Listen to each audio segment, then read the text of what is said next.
Hyderabad printing press honours association کے صدر متین شیخ اور tractor and tyres association Hyderabad کے جنرل سیکریٹری فرقان انور کی جانب سے افطار ڈنر کا اہتمام مقامی ہال میں کیا گیا۔ اس موقع پر متین شیخ اور فرقان انور نے مہمانان کا استقبال کیا، جبکہ لاہور سے خصوصی طور پر حافظ عبدالرؤوف نے بطور مہمان خاص شرکت کی۔ افطار ڈنر میں شہر کی سیاسی، سماجی، فلاحی شخصیات سمیت ایسوسیشنز کے عہدیداران و ممبران اور عمائدین شہر نے بھرپور انداز میں شرکت کی۔ آج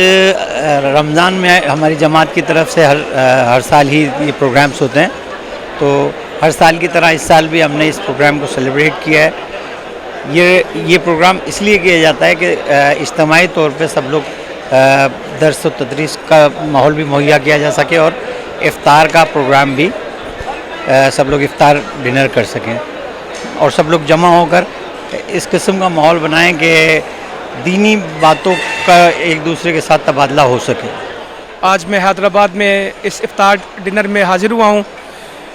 امیر محترم حافظ محمد سعید صاحب کا پیغام لے کے آیا ہوں، ان کا سلام لے کے آیا ہوں کہ ساتھیوں کو جا کے بتایا جائے کہ الحمدللہ ہم نے کس طرح خدمت کا کام کرنا ہے، جو شہری افطاری کا ہم نے پلان کیا ہے اس کو کس طرح زیادہ مؤثر کرنا ہے، پاکستان کے ایک ایک گلی کوچے تک ہم نے کس طرح اپنی خدمت کے ذریعے سے دعوت کا کام کرنا ہے، ایک ایک جگہ قرآن مجید کی کلاسیں لگانی ہیں، بھائیوں کو سمجھانا ہے، اور پھر جو اسلام کی سیاست ہے، جو نبیوں کی سیاست ہے، جو خلفاء کی سیاست ہے، اور جو اسلام کا ایک مقصد ہے کہ اس کو دنیا میں غالب کیا جائے، اور پاکستان میں بالخصوص جس مقصد کے لیے اس کو حاصل کیا گیا تھا وہ لا الہ الا اللہ ہے، تو اس مقصد کو پورا کرنے کے لیے ہم سب کو کردار ادا کرنا ہے۔ تو اسی پیغام کے لیے میں یہ حاضر ہوا تھا کہ ہمیں اسلام کی سیاست کرنی ہے، انبیاء کی سیاست کرنی ہے، اور اس سیاست کا جو ہمارا رستہ ہوگا وہ خدمت ہے، اور اس خدمت کے ذریعے سے ہم نے اپنی دعوت پھیلانی ہے۔ جزاکم اللہ خیر۔ ماشاءاللہ آج کی تقریب جو ہے وہ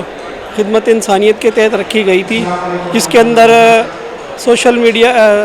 ورکنگ کے اندر کرنے والے جتنے بھی لوگ ہیں حیدرآباد کے ان کو مدعو کیا گیا تھا، اور اس کے لیے ہم نے خدمت انسانیت کے جو ہے نا وہ نامور شخصیت حافظ عبدالرؤوف صاحب کو بلوایا تھا،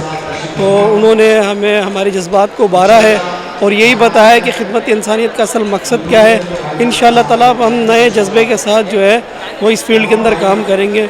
اس کے لیے ہم جو ہے وہ مدعو کرنے والے تمام احباب کا شکریہ بھی ادا کریں۔